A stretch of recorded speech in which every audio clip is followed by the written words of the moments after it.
ایک دفعہ ایک 50 سالہ شخص بہت پھٹے پرانے کپڑوں میں میرے پاس آیا۔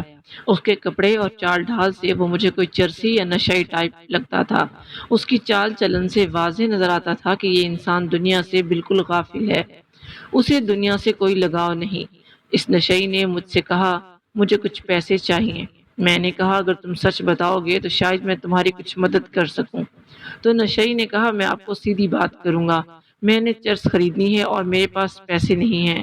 میں 4 دن سے نشہ نہیں کر سکا، اس کی وجہ سے میرے جسم میں جان نہیں ہے اور میرا سارا جسم تھکاوٹ سے چور چور ہو چکا ہے۔ ابھی کچھ دیر پہلے ہی میں آسمان والے سے کہہ رہا تھا کہ کوئی ایسا بندہ بھیج دو جو میری مدد کر سکے۔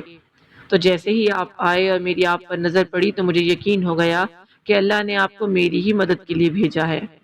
اس نشئی کے یہ الفاظ سنتے ہی میں بڑا حیران ہوا اور پھر اسے کہا کہ میں تجھے نشے کے لیے پیسے نہیں دے سکتا، لیکن ہاں، تمہیں کھانا کھلا سکتا ہوں۔ جو تم کہو وہ میں تمہیں ابھی کھلا دیتا ہوں۔ تو اس نشئی نے کہا، اب مجھے نشے کے لیے رقم دے دیں، کیونکہ کھانا کھلانے والا کوئی اور ہے۔ آپ بس نشے کے لیے مجھے پیسے دے دیں، آپ کی بڑی مہربانی ہوگی۔ اس نشئی کی یہ الفاظ میرے دل کے آر پار ہو گئے اور میں نہ چاہتے ہوئے بھی اسے 50 روپے دے چکا تھا۔ جب وہ جانے لگا تو نہ جانے کون سی قوت تھی جو مجھے اس کے پیچھے دھکیل رہی تھی، اور میں اس کا پیچھا کرنے لگا کہ دیکھوں یہ جاتا کہاں ہے۔ میں اس کا پیچھا کرتے ہوئے ابھی کچھ فاصلے پر ہی پہنچا تھا، میں نے دیکھا کہ قریب میں ہی ایک شادی کا پروگرام تھا، لوگ کھانے کے برتن ادھر ادھر لے جا رہے تھے۔ ایسے میں ایک آدمی سے برتن چھوٹ کر زمین پر گر گیا۔ اس آدمی نے برتن اٹھایا اور چل دیا۔ میں یہ سارا ماجرا دیکھ رہا تھا۔ جلدی سے وہ نشئی انہی چاولوں کے سامنے بیٹھ گیا اور کھانے لگا۔ اچانک اس نشئی کی نظر مجھ پر پڑی تو اس نے ایک انتہائی قیمتی اور انمول جملہ کہا جو نہ جانے کیوں میرے جسم کے ذرے ذرے میں حرارت پیدا کر چکا تھا۔ اس نے مجھے دیکھتے ہوئے کہا، اس ذات کے ساتھ تعلقات آج کل کچھ خراب ہیں، ورنہ برتن میں ہی دیتا ہے۔ کریم اتنا ہے کہ ناراض بھی ہو تو بھوکا نہیں دیکھ سکتا۔ یہ سننا تھا کہ میری آنکھوں سے زاروں قطار آنسو جاری ہو گئے۔ مجھے یقین نہیں آ رہا تھا کہ ایک ایسا شخص جو بالکل دنیا سے لا تعلق ہے، دنیا سے غافل ہے، وہ اتنی انمول بات کیسے کر سکتا ہے جو کہ حقیقت پر مبنی ہو۔ جب اس نشئی نے مجھے روتے دیکھا تو میرے قریب آیا اور پوچھا کہ آپ ایسے کیوں رو رہے ہیں؟ حالانکہ میں نے آپ کو کوئی جھوٹ نہیں بولا۔ میں بے ساختہ اس نشئی سے لپٹ گیا۔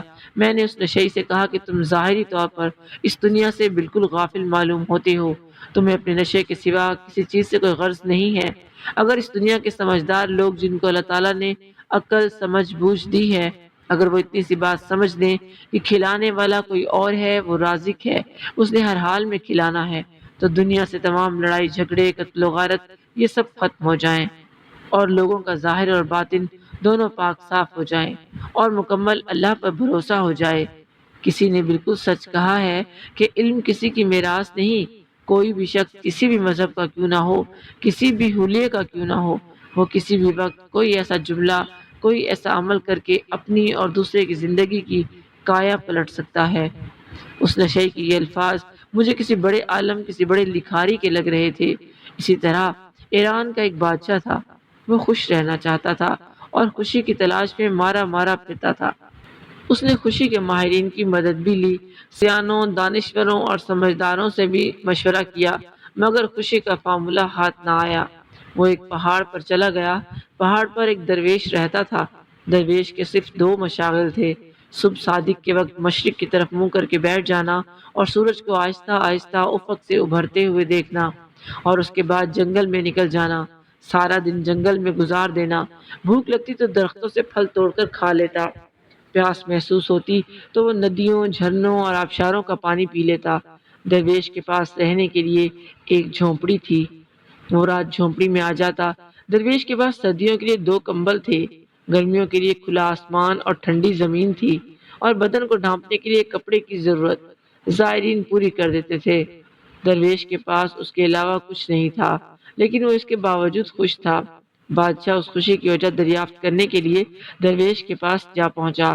درویش نے بادشاہ کی بات سنی، کہا لگایا، لکڑی کے چپل پہنے اور بادشاہ سے کہا، بادشاہ سلامت، میں اس بات کا جواب آپ کے دربار میں جا کر دوں گا۔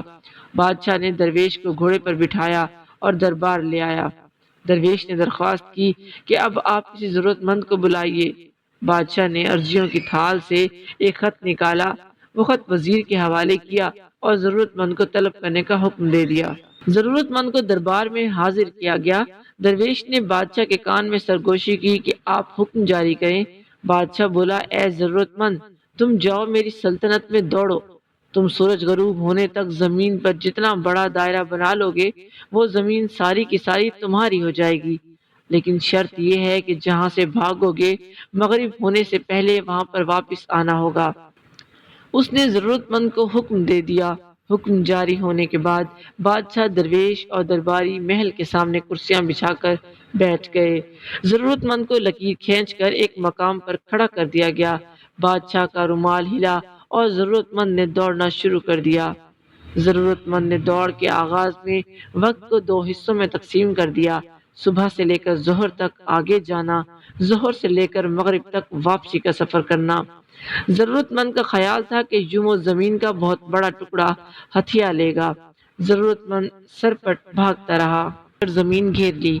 فارمولے کے مطابق ضرورت مند کو اب واپسی کا سفر کرنا تھا، لیکن وہ لالچ کا شکار ہو گیا۔ اس نے سوچا، اگر میں رفتار بڑھا لوں تو میں اثر تک 100 ایکڑ زمین مزید گھیر لوں گا، اور میں اگر اسی سپیڈ سے واپسی کے لیے دوڑوں تو میں مغرب تک واپس پہنچ جاؤں گا۔ لالچ نے اس کی عقل بھی سلب کر لی، اس کی کیلکولیشن بھی غلط ثابت ہو گئی۔ وہ مزید زمین کے لالچ میں اثر تک بھاگتا رہا۔ سورج نے جب تیزی سے واپسی کا سفر شروع کیا تو اس شخص کو اپنی غلطی کا احساس ہوا۔ وہ پلٹا اور واپسی کے لیے دوڑ لگا دی، لیکن بہت دیر ہو چکی تھی۔ وہ اب مغرب سے قبل واپس نہیں پہنچ سکتا تھا۔ اس کے پاس اس وقت دو راستے تھے۔ نمبر 1، وہ اپنی ہار مان لیتا، دوڑنا بند کر دیتا اور چپ چاپ گھر واپس چلا جاتا، یا پھر جیتنے کے لیے سر توڑ کوشش کرتا۔ وہ دوسرے راستے پر چلا گیا اور اس نے دوسرا فیصلہ بھی غلط کیا۔ اس نے سر توڑ کوشش کی ٹھان لی، بھاگنے کی سپیڈ بڑھا دی۔ وہ بری طرح تھکاوٹ کا شکار تھا، لیکن وہ اس کے باوجود دیوانہ وار دوڑ رہا تھا۔ وہ وقت پر پہنچنے کی کوشش میں اپنی سپیڈ بڑھاتا جا رہا تھا، یہاں تک کہ اس کے پھیپھڑے پھٹ گئے، اس کے منہ سے خون جاری ہو گیا، لیکن وہ اس کے باوجود بھاگتا رہا۔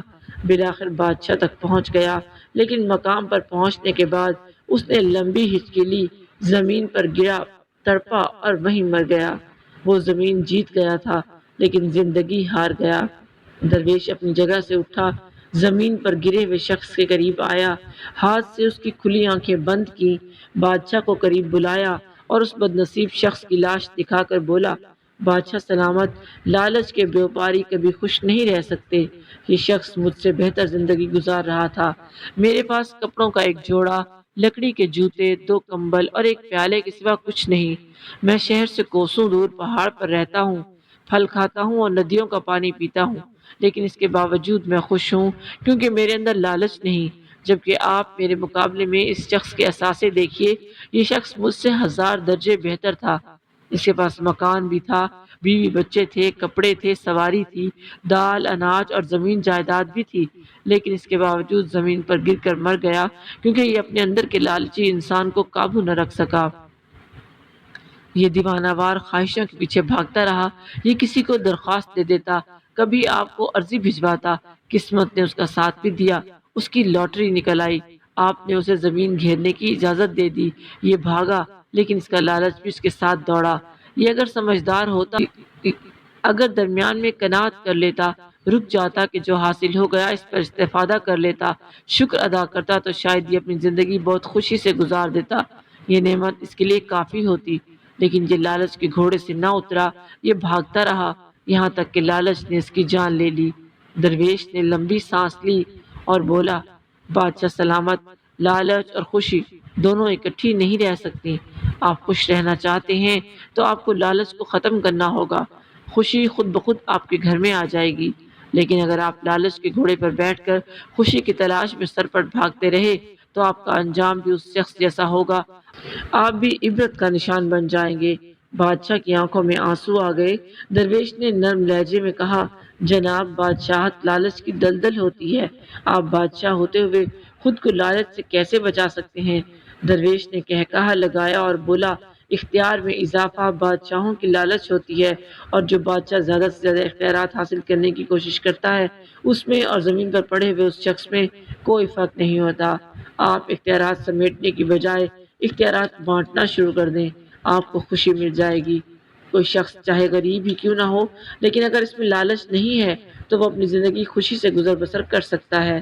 لیکن اگر کوئی شخص دنیا کا امیر ترین انسان ہے لیکن پھر بھی اس کے اندر اگر لالچ پایا جاتا ہے تو وہ کبھی بھی خوش نہیں ہوگا۔ یہ لالچ انسان کو زیادہ دولت اکٹھی کرنے میں اس قدر مگن رکھتا ہے کہ وہ انسان خوش بھی نہیں ہوتا اور اپنی قبر تک پہنچ جاتا ہے۔ اس عارضی ٹھکانے میں جس انسان کو ذہنی اور دلی سکون میسر آ گیا، میری نظر میں وہ اس دنیا کا امیر ترین شخص ہے، اور اسے اور کسی دولت کی ضرورت